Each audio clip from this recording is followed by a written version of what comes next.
Salut et bienvenue sur la chaîne Podtalful. Et si tu viens de voir cette vidéo, abonne-toi, like, partage et commente si possible. Je te remercie. Alors aujourd'hui, je fais cette petite vidéo pour parler de quelque chose de très important. Alors pour commencer, je vais vous parler du mimétisme. Du mimétisme. Action de mimer.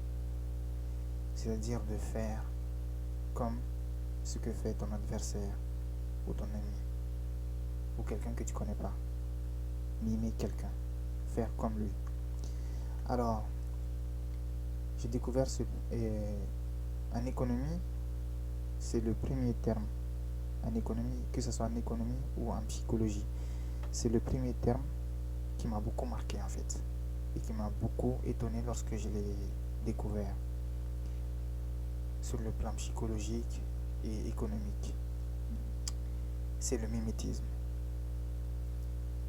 Vous savez, nous les hommes, nous aimons trop mimer. C'est pourquoi les économistes se sont intéressés à ce mimétisme et ils l'ont étudié très profondément. Donc aujourd'hui, je fais cette vidéo pour parler de ça très vite.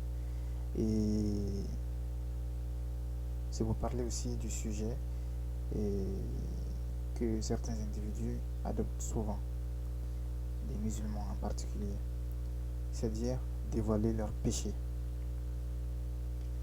Comme vous savez, dévoiler son péché en islam, ce n'est pas bien.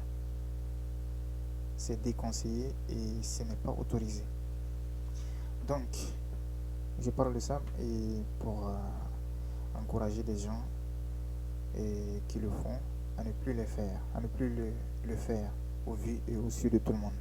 Quand vous faites un péché et que vous savez que vraiment vous péchez, vaut mieux le faire à l'abri des yeux ou du regard des autres.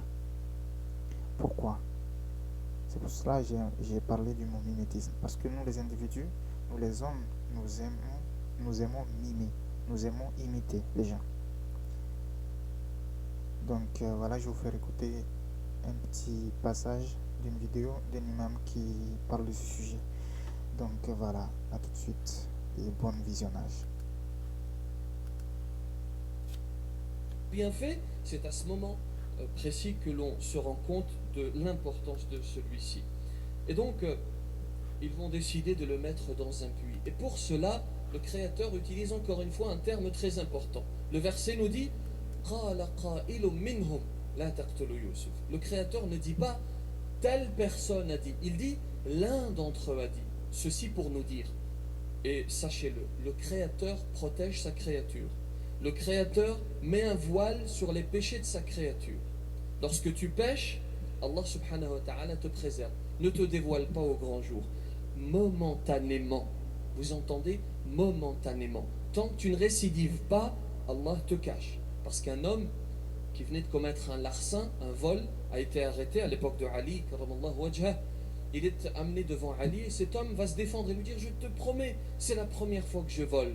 Et Ali va lui dire: ce n'est pas vrai, parce que le Créateur cache les péchés de sa créature, sauf s'il récidive.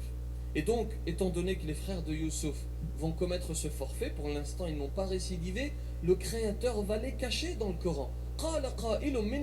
Et non fulan, et non qala fulan. Et d'ailleurs, il faut, chers musulmanes, chers musulmans, vous-même, que vous cachiez vos péchés. Il n'est pas nécessaire d'en faire mention. Le prophète sallallahu alayhi wa sallam dit dans une tradition prophétique: Kullu ummati mu'afa illa al-mujahirin. Toute ma communauté sera épargnée au jour du jugement, sauf celui qui dévoile ses péchés au grand jour. Alors, il est dans ce puits, et il faut bien saisir qu'il est prophète. Regardez l'humiliation. Il est prophète, il est auprès de son père. On le tire de ce foyer dans lequel il était pour le mettre dans un puits, au fond d'un puits. Et c'est également un message pour nous dire, chers musulmanes, chers musulmans, lorsque nous souhaitons transmettre le message, il est tout à fait naturel de passer par des difficultés. Donc, voilà, vous avez bien entendu, hein, c'est un message parfait dont nous devons nous accaparer et utiliser à bon escient. Donc voilà, sur ce, je vous laisse et je vous dis à très très bientôt pour une nouvelle vidéo. Allez, ciao ciao, bye bye.